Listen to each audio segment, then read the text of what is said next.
எல்லாருக்கும் வணக்கம். கதைப்போமா with RJ. நம்மளோட சேனலில் இக்கிகை புக்கை ஒரு அத்தியாயமாக கேட்டுட்டு இருக்கோம். இது வரைக்கும் 4 அத்தியாயங்களை நம்ம கேட்டாச்சு. வாங்க இன்றைக்கி 5வது அத்தியாயத்தை கேட்கலாம். நீண்ட ஆயுளின் ரகசியம் அறிந்தவர்கள். உலகிலேயே மிக நீண்ட ஆயுளுடன் வாழ்ந்து கொண்டிருக்கும் மக்களின் ஞான கூற்றுகள். நாங்கள் இந்நூலை எழுத தொடங்கிய போது நீண்ட ஆயுளுக்கும் மகிழ்ச்சிக்கும் வழிவகுக்கும் காரணிகளை பற்றி வெறுமனே ஆராய்வதோடு நிறுத்தி கொள்ள விரும்பவில்லை. இதில் கரை கண்டவர்களின் கூற்றுகளை கேட்கவும் நாங்கள் விரும்பினோம். ஒகினாவாவில் நாங்கள் எடுத்திருந்த பேட்டிகளை மட்டும் பிரசுரித்தால் அது ஒரு முழு நூல் அளவுக்கு நீளும். இதற்கு முந்தைய அத்தியாயத்தில் உலகின் பல பகுதிகளில் நீண்ட ஆயுளுடன் வாழ்ந்து கொண்டிருப்பவர்களின் வாழ்க்கை தத்துவங்களை பற்றி விவரித்திருந்தோம். இங்கு நாங்கள் குறிப்பிடுவது 110 வயதை கடந்து வாழ்ந்து கொண்டிருப்பவர்களை பற்றி தான். இன்று உலகில் 110 வயதை கடந்து வாழ்ந்து கொண்டிருப்பவர்களின் எண்ணிக்கை 300 450 வரை இருக்கலாம். என்றாலும் ஆவணப்பதிவு மூலமாக உறுதி செய்யப்பட்டவர்களின் எண்ணிக்கை 75 மட்டும்தான். அவர்கள் ஒன்றும் சூப்பர் ஹீரோக்கள் அல்லர். ஆனால் நாம் அவர்களை அவ்வாறு தான் பார்க்க வேண்டும். மக்களின் சராசரி வாழ்நாளின் அளவு உயர்ந்து கொண்டே இருப்பதால் இப்படி நீண்ட ஆயுளுடன் இருப்பவர்களின் எண்ணிக்கை அதிகரிக்க வாய்ப்பிருக்கிறது. ஆரோக்கியமான நோக்கத்துடன் கூடிய ஒரு வாழ்க்கையை வாழ்வதன் மூலம் நம்மாலும் அவர்களுடைய பட்டியலில் இடம் பிடிக்க முடியும். 110 வயதை கடந்த சிலர் என்ன கூறுகிறார்கள் என்பதை இனி பார்க்கலாம். மிசாவோ ஒகாவா 117. நன்றாக சாப்பிடுங்கள், நன்றாக உறங்குங்கள், நீங்கள் நீண்ட ஆயுளுடன் இருப்பீர்கள். ஆஸ்வாசமாக இருப்பது என்பதை நீங்கள் கற்றுக்கொள்ள வேண்டும். ஜெரோன்டாலஜி ரிசர்ச் குறிப்பின் ஆய்வுப்படி 2015 வரை உலகிலேயே அதிக நாட்கள் வாழ்ந்தவர் என்ற பட்டத்துக்கு சொந்தக்காரராக இருந்தவர் மிசாவா ஒகாவா. அவர் 117 ஆண்டுகளும் 27 நாட்களும் வாழ்ந்த பிறகு ஒசாகாவில் உள்ள காப்பகம் ஒன்றில் உயிர் நீத்தார். ஒரு துணி வியாபாரியின் மகளான அவர் 1898ஆம் ஆண்டு பிறந்தார். அதே ஆண்டில்தான் ஸ்பெயின் கியூபாவிலும் பிலிப்பைன்ஸிலும் தன் காலனிகளை இழந்தது. அமெரிக்கா ஹவாய் தீவை தன்னுடன் இணைத்து கொண்டது. பெப்சி கோலா அறிமுகப்படுத்தப்பட்டது. 3 நூற்றாண்டுகளை கொண்ட இந்த மூதாட்டி 110 வயது வரை யாருடைய உதவியுமின்றி தன்னுடைய வேலைகளை தானே செய்து கொண்டார். அவருடைய ஆரோக்கியத்தின் ரகசியத்தை பற்றி வல்லுநர்கள் அவரிடம் கேட்டபோது சூஷி உணவும் உறக்கமும் தான் அதற்கு காரணம் என்று அவர் பதிலளித்தார். வாழ்க்கை மீது அவருக்கு இருந்த மகத்தான பிடிப்பையும் நாம் அதோடு சேர்த்து கொள்ள வேண்டும். அவருடைய நீண்ட ஆயுளின் ரகசியத்தை பற்றி அவரிடம் கேட்கப்பட்ட போது அதற்கு அவர், நானும் அதைத்தான் என்னிடம் கேட்டுக்கொண்டிருக்கிறேன் என்று வேடிக்கையாக கூறினார். நீண்ட ஆயுளுடன் இருப்பவர்களை உற்பத்தி செய்து தள்ளுகின்ற ஒரு தொழிற்சாலை போல ஜப்பான் இருப்பதற்கான நிரூபணம் இதோ. இதே ஆண்டு இறந்து போன சகாரி மோமை இவ்வுலகில் 112 ஆண்டுகள் 150 நாட்கள் உயிர் வாழ்ந்திருந்தார். அப்போது உலகிலேயே மிகவும் வயதான ஆணாக அவர் இருந்தார். அவரை விட மூத்த பெண்கள் 57 பேர் இருந்தனர். மரியா காப்போவில்லா 116. நான் என் வாழ்நாளில் இறைச்சியை உண்டதே கிடையாது. எக்வடோர் நாட்டில் 1889 பிறந்த மரியா காப்போவில்லாவை 2006 கின்ன சாதனை புத்தகம் உலகிலேயே மிக அதிக வயது வாழ்ந்த நபர் என்று கௌரவித்தது. அவர் இறந்தபோது அவருக்கு வயது 116 ஆண்டுகள் 347 நாட்கள். அவர் 3 குழந்தைகளையும் 12 பேர குழந்தைகளையும் 20 கொள்ளுப்பேர குழந்தைகளையும் விட்டு சென்றுள்ளார். அவர் தன்னுடைய 107வது வயதில் தன்னுடைய இறுதி பேட்டியை அளித்திருந்தார். அதில் அவர் தன்னுடைய மலரும் நினைவுகளை பகிர்ந்திருந்தார். நான் மகிழ்ச்சியாக இருக்கிறேன். என் வாழ்க்கை நன்றாக போய்க் கொண்டிருப்பதற்கு நான் கடவுளுக்கு நன்றி கூறுகிறேன். நான் இத்தனை ஆண்டுகள் உயிர் வாழ்வேன் என்று நான் ஒருபோதும் நினைத்ததில்லை. என்னுடைய கணவர் அந்தோனியோ காப்போவில்லா ஒரு கப்பல் தலைவர். அவர் தன்னுடைய 84வது வயதில் காலமானார். எங்களுக்கு 2 மகள்கள், ஒரு மகன். இப்போது எனக்கு ஏகப்பட்ட பேர குழந்தைகளும் கொள்ளு பேர குழந்தைகளும் இருக்கின்றனர். பழைய காலத்தில் விஷயங்கள் நன்றாக இருந்தன. மக்கள் நன்றாக நடந்து கொண்டனர். நாங்கள் நடனமாடுவதுண்டு. என்றாலும் எல்லாம் ஒரு கட்டுப்பாட்டுக்குள் இருக்கும். லூயிஸ் அலர்கானின் மரியா என்ற பாடலுக்கு நடனமாடுவது என்றால் எனக்கு கொள்ளை விருப்பம். அப்பாடல் வரிகள் இன்று கூட எனக்கு நன்றாக நினைவிருக்கின்றன. எனக்கு பல பிரார்த்தனைகளும் தெரியும். இப்போது நான் அவற்றை கூறிக்கொண்டிருக்கிறேன். எனக்கு வால்ஸ் நடனம் மிகவும் பிடிக்கும். இப்போதும் அதை என்னால் ஆட முடியும். கை வேலைப்பாடுகளிலும் எனக்கு விருப்பம் உண்டு. பள்ளி நாட்களில் கற்றுக்கொண்ட கை வேலைப்பாடுகளை இன்றும் கூட நான் செய்து வருகிறேன். அவர் பேட்டியளித்து முடிந்ததும் எழுந்து நின்று நடனமாடத் தொடங்கிவிட்டார். நடனம் அவருக்கு மிகவும் விருப்பமான ஒன்றாக இருந்து வந்திருந்தது. அவர் அதை பெரும் ஆற்றலுடன் ஆடிய போது அவர் பல ஆண்டுகள் இளமையாக தெரிந்தார். அவருடைய நீண்ட ஆயுளின் ரகசியம் குறித்து அவரிடம் கேட்கப்பட்ட போது அது நான் ஒரு முறை கூட இறைச்சி உண்டது கிடையாது. ஒருவேளை அது என் நீண்ட ஆயுளுக்கு காரணமாக இருக்கலாம் என்று அவர் பதிலளித்தார். June Calment. எல்லாமே சிறப்பாக சென்று கொண்டிருக்கிறது. 1875 பிப்ரவரியில் பிரான்சில் உள்ள ஆல் என்ற இடத்தில் பிறந்த ஜூன் கால்மெண்ட் 1997 ஆகஸ்ட் 4 வரை வாழ்ந்தார். 122 வயது வரை வாழ்ந்திருந்த அவர் மனித வரலாற்றில் இதுவரை அதிக காலம் வாழ்ந்தவராக பதிவு செய்யப்பட்டுள்ளார். ஒரு முறை அவர், நான் மெத்துசலாவுடன் போட்டி போட்டேன் என்று நகைச்சுவையாக கூறினார். பைபிளில் இடம்பெற்றுள்ள மெத்துசலா 969 ஆண்டுகள் வாழ்ந்ததாக கருதப்படுகிறது. ஆனால் அவர் எண்ணற்ற சாதனைகளை முறியடித்திருந்தார் என்பது மட்டும் உறுதி.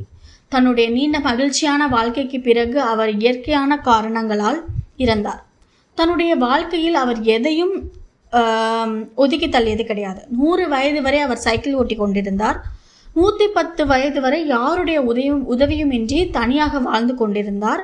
அப்போது தன் வீட்டில் தவறுதலாக சிறிய தீ விபத்து ஒன்றை அவர் ஏற்படுத்திவிட்டதால் ஒரு காப்பகத்திற்கு குடிபெயர முன்வந்தார். அவர் தன்னுடைய 120வது வயதில் புகைப்பிடிப்பதை நிறுத்தினார். அப்போது அவருடைய கண்புரை காரணமாக அவரால் தன் வாயில் இருந்த சிகரெட்டை சரியாக பார்க்க முடியவில்லை என்பதுதான் அவர் அதை நிறுத்தியதற்கு காரணம்.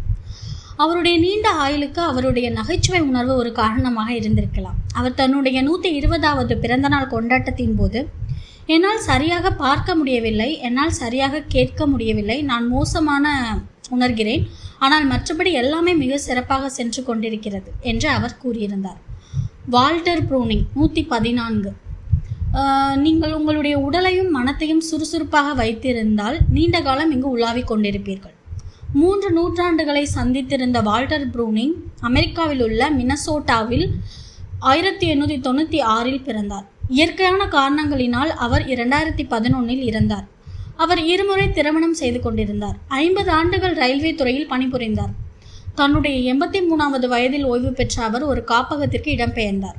அமெரிக்க ஆவண பதிவுகளின்படி அவர்தான் 2வதாக மிக நீண்ட காலம் வாழ்ந்திருந்த அமெரிக்கர். அவர் தன் இறுதி நாட்களில் ஏகப்பட்ட பேட்டிகளை அளித்திருந்தார். தினமும் 2 வேளை மட்டும் உண்ணும் பழக்கமும் நீண்ட காலம் வேலை பார்த்ததும் தான் தன்னுடைய நீண்ட ஆயுளுக்கு காரணம் என்று அவர் வலியுறுத்தினார். தன்னுடைய 112வது பிறந்தநாள் கொண்டாட்டத்தின் போது அவர், நீங்கள் உங்களுடைய உடலையும் மனத்தையும் சுறுசுறுப்பாக வைத்திருந்தால் நீண்ட காலம் இங்கு உலாவிக் கொண்டிருப்பீர்கள் என்று தெரிவித்தார். அப்போது அவர் தினமும் உடற்பயிற்சி செய்து கொண்டிருந்தார். நீண்ட ஆயுளுக்கு வால்டரின் பிற ரகசியங்கள்: அவர் எப்போதும் பிறருக்கு உதவினார். அதோடு தான் இறப்பது குறித்து அவர் பயப்படாதிருந்தார். 2010 அவர் அளித்த ஒரு பேட்டியில், நாம் எல்லோருமே இறக்கத்தான் போகிறோம். இறப்பது குறித்து சிலர் அஞ்சுகின்றனர். இறப்பது குறித்து ஒருபோதும் அஞ்சாதீர்கள். இறப்பதற்காகத்தான் நீங்கள் பிறந்துள்ளீர்கள் என்று அவர் கூறினார். அவர் 2011 இறப்பதற்கு முன்பு ஒரு பாதிரியாரிடம் இவ்வாறு கூறியிருந்தார்: நான் கடவுளுடன் ஒரு உடன்படிக்கை செய்துள்ளேன். என்னால் ஒரு கட்டத்திற்கு மேல் மேம்பாடு அடைய முடியாவிட்டால் அவர் தன்னிடம் அழைத்து கொள்ள வேண்டும் என்பதுதான் அது. அலெக்சாண்டர் இமிச். 111 வயது. நான் இன்னும் சாகவில்லை. 1903 ஆண்டு போலந்தில் பிறந்த அலெக்சாண்டர் இமிச் பின்னர் அமெரிக்காவில் குடியேறினார். அவர் ஒரு மருந்தியலாளர். 2014 உலகிலேயே நீண்ட ஆயுளுடன் இருந்த ஆண் என்ற பெருமையை அவர் பெற்றார். அதற்கு ஒரு சில மாதங்களுக்கு பிறகு அவர் இறந்து போனார். தன் நீண்ட ஆயுளுக்கு மது அருந்தாமையும் ஒரு காரணம் என்று அலெக்சாண்டர் கூறியுள்ளார். உலகிலேயே மிகவும் வயதானவர் என்று அவர் கௌரவிக்கப்பட்ட போது இது நோபல் பரிசு பெறுவதற்கு சமமானது இல்லைதான். ஆனால் நான் இவ்வளவு காலம் உயிரோடு இருப்பேன் என்று நான் ஒருபோதும் எண்ணியதில்லை என்று கூறினார். அவருடைய நீண்ட ஆயுளுக்கான ரகசியத்தை அவரிடம் கேட்டபோது, அது எனக்கு தெரியாது, நான் இதுவரை சாகவில்லை என்பது மட்டும்தான் எனக்கு தெரியும் என்று அவர் நகைச்சுவையாக கூறினார். இக்கிகை கலைஞர்கள். நீண்ட ஆயுளுக்கான ரகசியத்தை அறிந்தவர்கள் 110 வயதை கடந்தவர்கள் மட்டுமல்ல, கின்னஸ் சாதனை புத்தகத்தில் இடம்பெறாமல் ஆனால் நீண்ட ஆயுளுடன் இருக்கும் பலர் நாம் நம்முடைய வாழ்க்கைக்கு அர்த்தத்தையும் ஆற்றலையும் கொண்டு வர உத்வேகம் அளிக்கும் பலவற்றை தெரிவிக்கின்றனர். எடுத்துக்காட்டாக, வாழ்க்கையில் ஓய்வு பெறாமல் தங்களுடைய இக்கிகையை தொடர்ந்து தூக்கி பிடித்துக் கொண்டிருக்கின்ற கலைஞர்களிடம் இந்த ஆற்றல் இருக்கிறது. எல்லா விதமான கலை வடிவங்களும் இக்கிகையை கொண்டிருக்கின்றன. அவற்றால் நம்முடைய வாழ்க்கைக்கு மகிழ்ச்சியையும் நோக்கத்தையும் கொண்டு வர முடியும். அழகை ரசிப்பதும் படைப்பதும் இலவசமானது. அதை அடைவதற்கு எல்லா மனிதர்களுக்கும் வழி இருக்கிறது. உக்கியோ ஈ பாணியில் மரக்கட்டை அச்சுகளை பதிப்பித்த ஜப்பானிய கலைஞர் ஹோசுகாய் 88 வயது வரை வாழ்ந்தார். 100 வியூஸ் ஆஃப் மவுண்ட் ஃபியூஜி என்ற தனது நூலின் பின்னுரையில் அவர் இவ்வாறு எழுதினார்: என்னுடைய 70 வயதுக்கு முன்பு நான் படைத்தவை எல்லாம் மதிப்பானவை அல்ல. என்னுடைய 73வது வயதில்தான் மரம், செடி, கொடிகள், புல் பூண்டுகள், விலங்குகள், பறவைகள் மற்றும் பூச்சிகளின் உண்மையான இயற்கை கட்டமைப்பை நான் புரிந்து கொண்டேன். என் 80வது வயதில் அதில் மேலும் முன்னேற்றம் ஏற்பட்டது. எனக்கு 90 வயதாகும்போது அதன் மர்மத்தை நான் ஊடுருவி இருப்பேன் என்று நான் நம்புகிறேன். நான் 100 வயதை நெருங்கும் போது மிக அற்புதமான கட்டத்தை நெருங்கியிருப்பேன். என்னுடைய 110வது வயதில் நான் இழுக்கும் ஒவ்வொரு கோடும், நான் வைக்கும் ஒவ்வொரு புள்ளியும் வாழ்க்கையின் உள்ளுணர்வோடு சங்கமமாயிருக்கும். அடுத்து வரும் பக்கங்களில் இப்படிப்பட்ட கலைஞர்களின் சில மேற்கோள்கள் தொகுக்கப்பட்டுள்ளன. நியூயார்க் டைம்ஸ் பத்திரிகைக்காக கமலி ஜூவினி அவர்களை பேட்டி கண்டபோது அவர்கள் கூறியவை இவை: அவர்கள் இன்று உயிரோடு இருப்பவர்களில் எவரும் தங்களுடைய வேலையிலிருந்து ஓய்வு பெற்றிருக்கவில்லை. அவர்கள் தாங்கள் செய்து கொண்டிருக்கின்ற வேலையை மிகவும் நேசிக்கின்றனர். தங்களுடைய கடைசி மூச்சு வரை அதை தொடர அவர்கள் தீர்மானித்துள்ளனர். உங்களுக்கு வாழ்க்கையில் ஒரு தெளிவான நோக்கம் இருந்தால் எவராலும் உங்களை தடுத்து நிறுத்த முடியாது என்பதைத்தான் அது எடுத்துரைக்கிறது. தன்னுடைய 86வது வயதிலும் வேலை செய்து கொண்டிருக்கும் கிறிஸ்டோபர் பிளம்மர் தங்கள் தொழிலின் பால் காதல் கொண்டிருக்கும் பிறரைப் போல ஒரு இரகசிய ஆசையை வெளிப்படுத்துகிறார். தாங்கள் நடித்து கொண்டிருக்கும் மேடையிலேயே தாங்கள் இறந்துவிட விரும்புகிறோம். ஜப்பானிய நவீன மங்கா சித்திரக்கதைகளின் தந்தை என்று வர்ணிக்கப்படுகின்ற ஒசாமு டெசுகா இதே உணர்வை வெளிப்படுத்துகிறார். அவர் 1989 இறப்பதற்கு முன்பாக உதிர்த்த வார்த்தைகள், தயவு செய்து என்னை வேலை செய்விடுங்கள் என்பதுதான். அப்போதும் அவர் ஒரு ஓவியத்தை வரைந்து கொண்டிருந்தார். ஃப்ரெட்ரிக் வைஸ்மேன் எனும் 86 வயது திரைப்பட இயக்குனர் தனக்கு வேலை செய்ய பிடிக்கும் என்பதால் தான் அதை தான் தீவிரமாக செய்து வருவதாக கூறினார். எல்லோருமே தங்களுடைய வலிகளை பற்றியும் நோவுகளை பற்றியும் புலம்பிக் கொண்டிருக்கின்றனர். ஆனால் என்னுடைய நண்பர்கள் ஒன்று இறந்துவிட்டனர் அல்லது இன்னும் வேலை செய்து கொண்டிருக்கின்றனர் என்று அவர் ஒரு முறை கூறினார். தன்னுடைய 100வது வயதுக்குள் அடியெடுத்து வைத்திருக்கும் கார்மன் ஹெர்ரேரா எனும் பெண் ஓவியர் தன்னுடைய முதல் ஓவியத்தை விற்றபோது அவருக்கு 89 வயது. இன்று அவருடைய ஓவியங்கள் புகழ்பெற்ற அருங்காட்சியகங்கள் பலவற்றின் சுவர்களை அலங்கரித்துக் கொண்டிருக்கின்றன. வருங்காலத்தை பற்றி அவர் என்ன நினைத்தார் என்பது குறித்து அவரிடம் கேட்கப்பட்ட போது, எப்போதுமே நான் எடுத்த காரியத்தை முடிப்பதில் மட்டுமே கவனம் செலுத்துகிறேன். இது அபத்தமாக இருக்கலாம், ஆனால் வாழ்க்கையை நான் ஒவ்வொரு நாளாக வாழ்ந்து கொண்டிருக்கிறேன் என்று கூறினார். கற்பதை ஒருபோதும் நிறுத்தாதீர்கள். உங்களுக்கு வயதாகி உங்களுடைய உடல் நடுங்கிக் கொண்டிருக்கலாம். உங்களுடைய உடலின் பாகங்களின் முனங்கல் சத்தங்களை கேட்டுக்கொண்டு நடு இரவில் நீங்கள் தூங்காமல் தவித்துக் கொண்டிருக்கலாம்.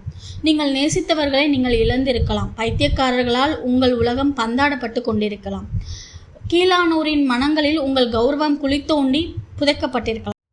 ஆனால் அவை அனைத்திற்கும் ஒரே தீர்வுதான் இருக்கிறது. தொடர்ந்து கற்றுக்கொண்டிருப்பதுதான் அது. உலகம் எப்படி இயங்கிக் கொண்டிருக்கிறது, அது எப்படி இயங்கப்பட்டு கொண்டிருக்கிறது என்பதை பற்றி கற்றுக்கொள்ளுங்கள். இது ஒன்றை குறித்து மட்டும்தான் மனத்தால் சலிப்படைய முடியாது. அதிலிருந்து அதனால் தப்பிக்க முடியாது. அந்த ஒரு விஷயத்தால் மனத்தை பயமுறுத்த முடியாது, பின் வருத்தம் கொள்ள வைக்க முடியாது. T.H. White the ones and future king எனும் நூலில் இயற்கையியலாளரும் நூலாசிரியருமான எட்வர்ட் ஓ வில்சன் ஆழமான கேள்விகளுக்கான பதில்களை அளிக்கின்ற நபர்களோடு சேர்ந்து கொள்ள தேவையான அளவு அனுபவம் எனக்கு இருப்பதாக நான் நம்புகிறேன். நாம் யார், எங்கிருந்து வந்தோம், எங்கு போக போகிறோம் என்ற கேள்விகள் குறித்து 10 ஆண்டுகளுக்கு முன் நான் சிந்திக்க தொடங்கிய போதுதான் இது குறித்து எவ்வளவு குறைவாக ஆராயப்பட்டுள்ளது என்பதை கண்டு நான் மிகவும் வியந்தேன் என்று கூறியுள்ளார். 2015ஆம் ஆண்டு தன் 92 வயதில் காலமான ஓவியர் எல்ஸ்வொர்த் கெல்லி, நமக்கு வயதாகும் போது நாம் நம் மனத்திறனை இழக்கிறோம் என்ற கருத்து மாயையான ஒன்று என்று கூறியுள்ளார். உண்மையில் வயது ஏற ஏறத்தான் அவதானித்தல் குறித்த தெளிவும் திறனும் நமக்கு கிடைக்கின்றன. வயதாகும் போது உங்களால் அதிக விஷயங்களை உன்னிப்பாக பார்க்க முடிகிறது. ஒவ்வொரு நாளும் நான் புது புது விஷயங்களை பார்க்கிறேன். அதனால்தான் என்னால் புதிய புதிய ஓவியங்களை வரைய முடிகிறது. 86 வயதான பிராங்கேரி ஒரு கட்டட வடிவமைப்பாளர். சில கட்டடங்களை கட்டி முடிப்பதற்கு 7 ஆண்டுகள் ஆவதாக அவர் தெரிவிக்கிறார். இது பொறுமையான அணுகுமுறையை சுட்டிக்காட்டுகிறது. அதே சமயம் ஸ்பெயினில் பில்போ என்ற இடத்தில் உள்ள குகன்ஹைம் அருங்காட்சியகத்தை வடிவமைத்துள்ள அவர் நிகழ்கணத்தில் வாழ்வது எப்படி என்பதையும் அறிந்திருக்கிறார். நீங்கள் எப்போது நிகழ்கணத்தில் சஞ்சரித்து கொண்டிருங்கள், ஆனால் பின்னால் திரும்பி செல்லாதீர்கள். நீங்கள் சஞ்சரித்து கொண்டிருக்கும் ஒவ்வொரு கணத்தோடு உங்களால் உங்களை தொடர்பு படுத்தி கொள்ள முடிந்தால், உங்களால் உங்களுடைய கண்களையும் காதுகளையும் திறந்து வைத்திருக்க முடிந்தால், உங்களை சுற்றி இருப்பவை குறித்து ஆர்வம் கொண்டிருக்க முடிந்தால், உங்களால் தானாகவே நிகழ்கணத்தில் லயித்திருக்க முடியும் என்று அவர் கூறுகிறார். ஜப்பானும் நீண்ட ஆயுளும். அமெரிக்காவில் பிறப்பு இறப்பு ஆவணப்பதிவு சிறப்பாக செயல்பட்டு கொண்டிருப்பதால் நீண்ட ஆயுளுடன் இருப்பவர்களின் எண்ணிக்கை அமெரிக்காவில் அதிகமாக இருக்கிறது. ஆனால் 100 வயதை கடந்த ஏராளமான மக்கள் உலகின் பல கிராமப்புற பகுதிகளில் வசித்து வருகின்றனர்.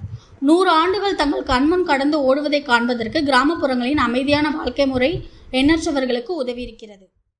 நீண்ட ஆயுளை பொறுத்தவரை உலகின் சாம்பியனாக திகழ்வது ஜப்பான் தான். உலகில் உள்ள மற்ற நாடுகளை காட்டிலும் கூடுதலான ஆயுளுடன் இருப்பதற்கான வாய்ப்பு ஜப்பானியர்களுக்கு தான் இருக்கிறது. ஆரோக்கியமான உணவு, குறிப்பிட்ட கால இடைவெளிகளில் உடல்நிலை குறித்து மருத்துவர்களிடம் சென்று பரிசோதித்துக் கொள்வது போன்றவற்றோடு அவர்களுடைய கலாச்சாரமும் நீண்ட ஆயுளோடு பிணைந்துள்ளது. அவற்றை பற்றி நாம் பின்னர் பார்க்கலாம். ஜப்பானியர்களிடம் இருக்கும் சமூக பிணைப்பு உணர்வு, வாழ்நாளின் இறுதி வரை சுறுசுறுப்பாக இருப்பதற்கு அவர்கள் மேற்கொள்ளும் முயற்சி ஆகியவை அவர்களுடைய நீண்ட ஆயுளுக்கு வலு சேர்க்கின்றன. நீங்கள் வேலை செய்தாக வேண்டிய அவசியம் இல்லாமல் இருக்கும்போது நீங்கள் சுறுசுறுப்பாக இருக்க விரும்பினால் உங்கள் வாழ்க்கை முழுவதும் உங்களை வழிநடத்துகின்ற, உங்களுக்காகவும் உங்கள் சமூகத்திற்காகவும் ஆழமான மற்றும் பயனுள்ள விஷயங்களை படைப்பதற்கு உங்களை உந்தி தள்ளுகின்ற ஒரு நோக்கம், அதாவது ஒரு இகிகை உங்களுடைய தொடுவானத்தில் இருக்க வேண்டும். ஸோ இதோட நம்மளோட 5வது பார்ட் முடிஞ்சிருச்சு. ஸோ கண்டிப்பாக இந்த பதிவு உங்களுக்கு பயனுள்ளதாக இருக்கும்னு நான் நம்புகிறேன். ஸோ இந்த பதிவு உங்களுக்கு பிடிச்சிருந்தா கதைக்குமா வித் ஆர்ஜி சேனலை லைக் பண்ணுங்கள், ஷேர் பண்ணுங்கள், கமெண்ட் பண்ணுங்கள், கண்டிப்பாக சப்ஸ்கிரைப் பண்ணுங்கள். தேங்க்யூ.